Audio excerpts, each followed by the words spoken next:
يا أيها الذين آمنوا إذا نودي للصلاة من يوم الجمعة فاسعوا إلى ذكر الله وذروا البيع ذلكم خير لكم إن كنتم تعلمون.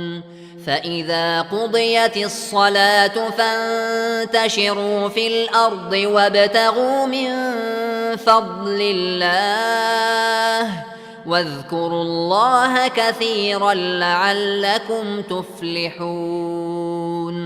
وإذا رأوا تجارة أو لهوا انفضوا إليها وتركوك قائما قل ما عند الله خير من اللهو ومن التجارة والله خير الرازقين.